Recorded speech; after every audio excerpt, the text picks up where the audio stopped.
branches in Christ's body. We yearn to be connected to the vine, called to be mustard bushes offering shade to God's creatures. We search for places to plant the seeds of faith, called to be growing with God in the midst of this world's painful questions. We seek God's nurturing presence.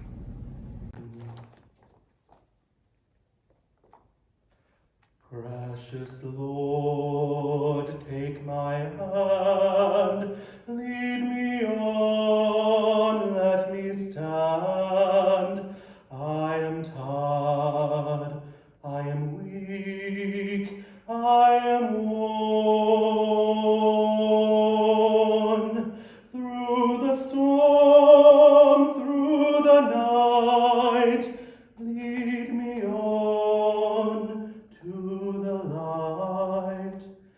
Take my hand, precious Lord, lead me home. When my way grows drear, precious Lord, linger near. When my life is almost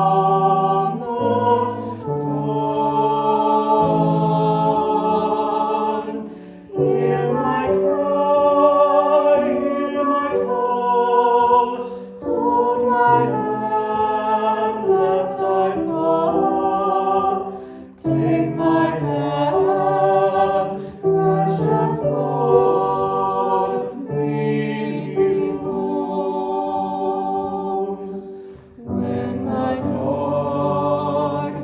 appears and the night draws near, and the day is past and past and gone, at the river I stand.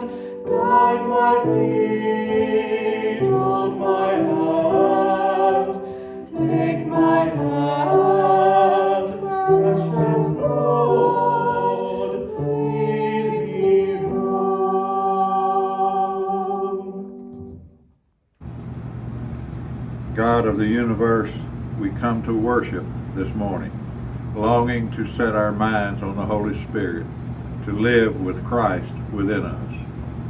We have not always made room for Christ in the clutter of our life. We have indulged our wants so often that too often the voice of the Spirit is drowned out. As we dedicate these gifts this morning, may it help us to live more in tune with the Spirit and to use our resources in a way that reflects that Christ is Lord of all our lives. In His holy name we pray. Amen. Praise God from whom all blessings flow. Praise Him, all creatures here below. Praise Him, all mighty heavenly hosts. Praise Father, Son, and Holy Ghost. Amen.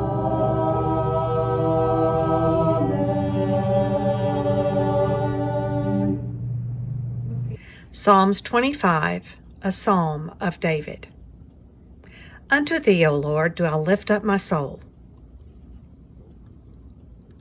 O my God, I trust in thee. Let me not be ashamed. Let not mine enemies triumph over me. Yea, let none that wait on thee be ashamed. Let them be ashamed which transgress without cause. Show me thy ways, O Lord. Teach me thy paths. Lead me in the truth, and teach me, for thou art the God of my salvation. On thee do I wait all the day. Remember, O Lord, thy tender mercies and thy loving kindnesses, for they have been ever of old. Remember not the sins of my youth, nor my transgressions. According to thy mercies remember thou me for thy goodness' sake, O Lord. Good and upright is the Lord, therefore will he teach sinners in the way. The meek will he guide in judgment, and the meek will he teach his way. All the paths of the Lord are mercy and truth unto such as keep his covenant and his testimonies. For thy name's sake, O Lord, pardon mine iniquity, for it is great. What man is he that feareth the Lord? Him shall he teach in the way that he shall choose. His soul shall dwell at ease, and his seed shall inherit the earth. The secret of the Lord is with them that fear him, and he will show them his covenant. Mine eyes are ever toward the Lord, for he shall pluck my feet out of the net. Turn thee unto me, and have mercy upon me, for I am desolate and afflicted. The troubles of my heart are enlarged. O bring thou me out of my distresses. Look upon mine affliction and my pain, and forgive all my sins. Consider mine enemies, for they are many, and they hate me with cruel hatred. O keep my soul and deliver me. Let me not be ashamed, for I put my trust in thee. Let the integrity and uprightness preserve me, for I wait on thee. Redeem Israel, O Lord, out of all the troubles.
Good morning.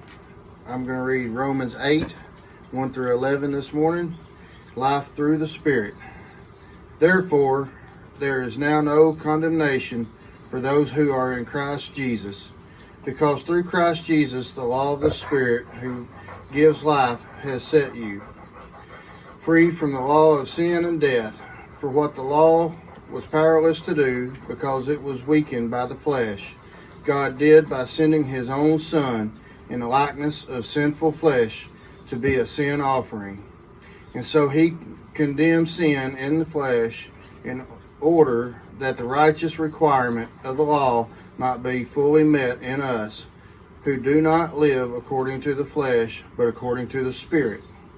Those who live according to the flesh have their minds set on what the flesh desires, but those who live in accordance with the Spirit have their mind set on what the Spirit desires.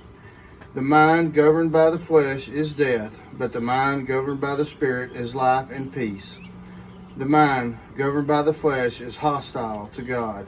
It does not submit to God's law, nor can it do so. Those who are in the realm of the flesh cannot please God. You, however, are not in the realm of the flesh, but are in the realm of the Spirit. If indeed the Spirit of God lives in you, and if anyone does not have the Spirit of Christ, they do not belong to Christ. But if Christ is in you, then even though your body is subject to death because of sin, the Spirit gives life because of righteousness. And if the Spirit of him who raised Jesus from the dead is living in you, He who raised Christ from the dead will also give life to your mortal bodies because of his Spirit who lives in you. Good morning. I'm Pastor Melanie Tubbs, the Augusta and Bald Knob United Methodist Church here in Arkansas, and we are so glad that you decided to worship with us this morning. Let us go to God in prayer.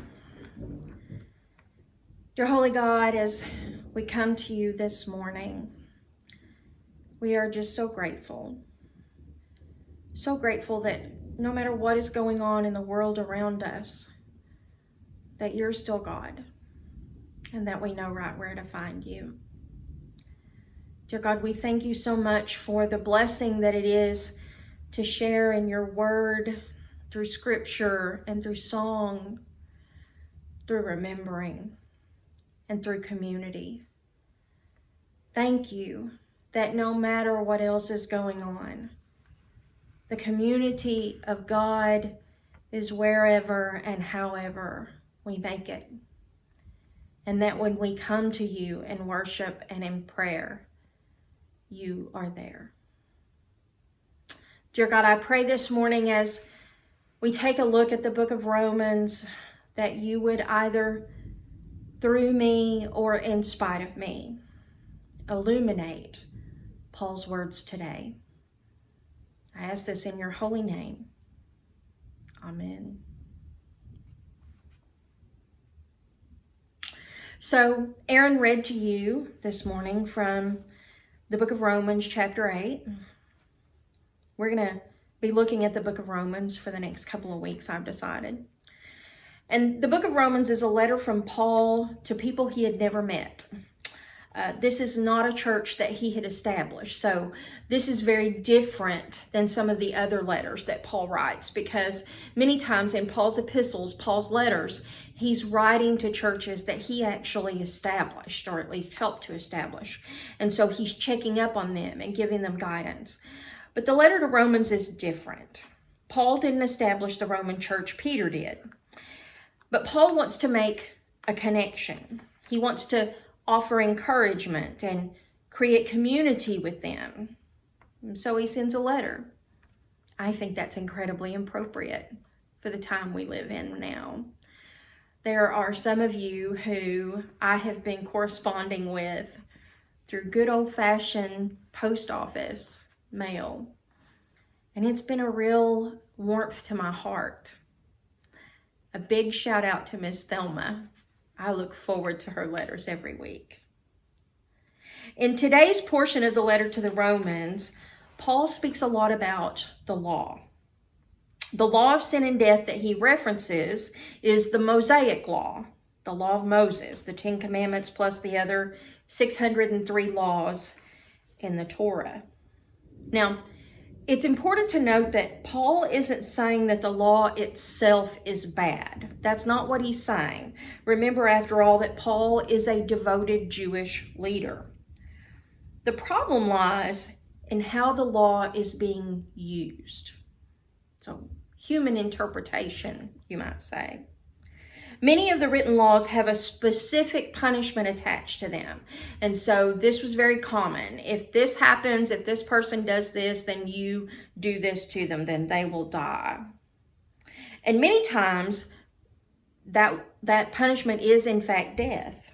Unfortunately, the law has often been used to torture others or almost skip the justice part or the loving part, the seeking God part, and go straight to the punishment. We caught this person doing this, therefore we're going to punish them like this.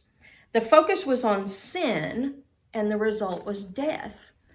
So that's why Paul calls this the law of sin and death. What is wrong with this is the way that we're using it, the way we're applying it. Romans 8 tells us that the power of the law to condemn has been broken and the way has been opened for the fulfillment of God's ultimate plan. And of course, the way that has happened is Jesus Christ. When God sent Jesus, the whole purpose was to reshape human life. everything, including the law.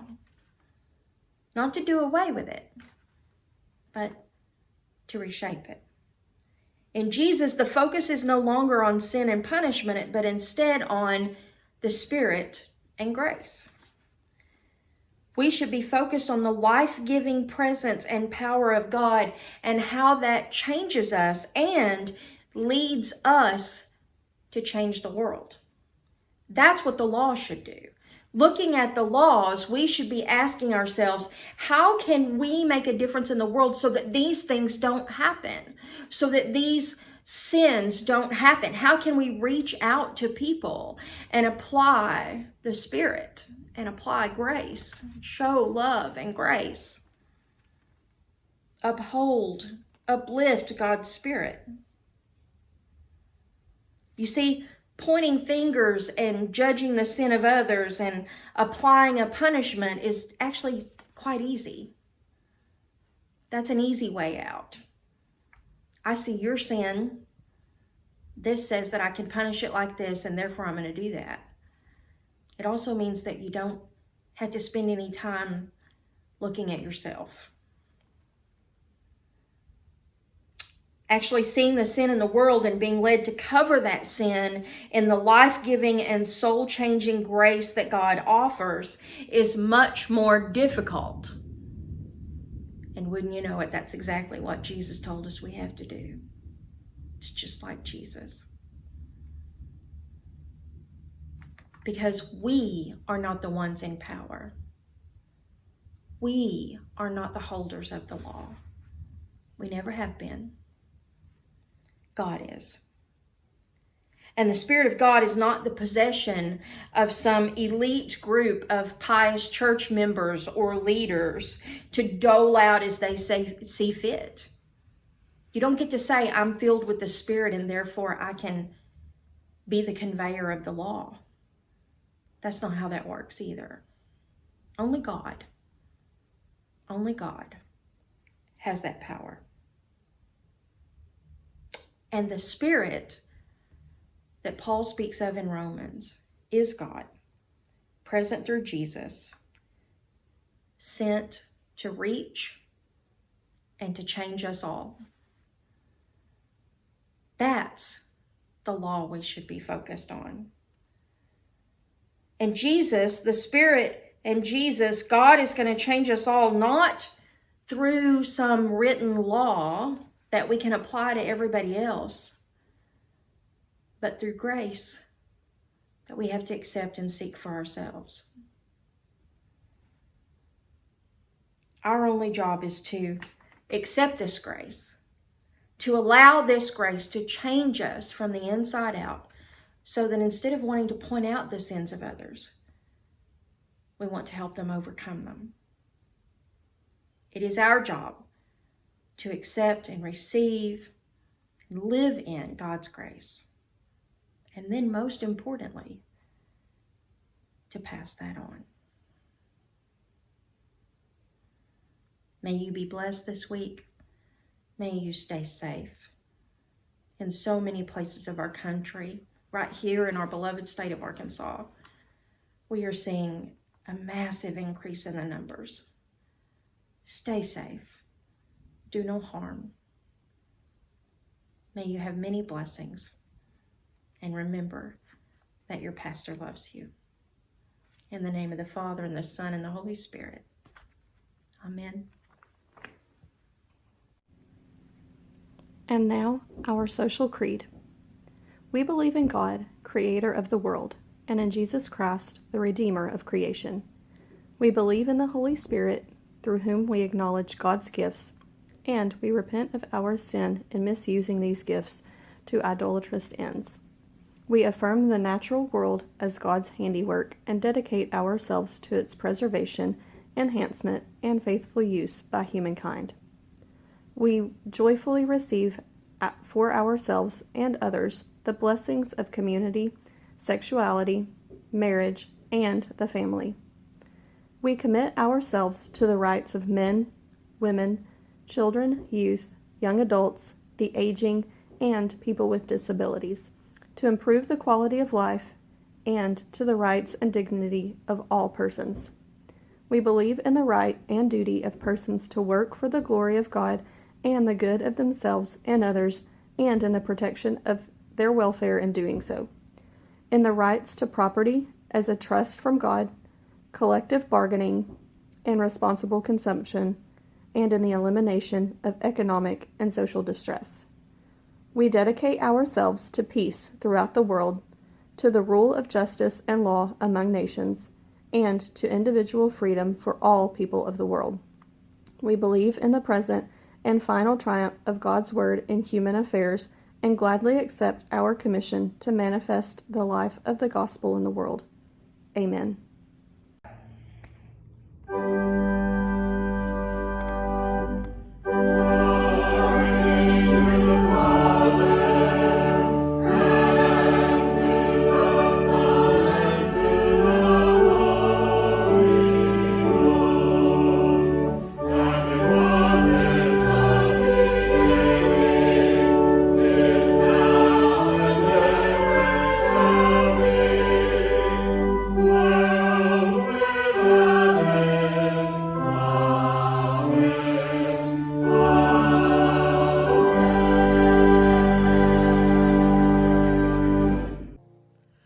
Surely the presence of the Lord is in this place.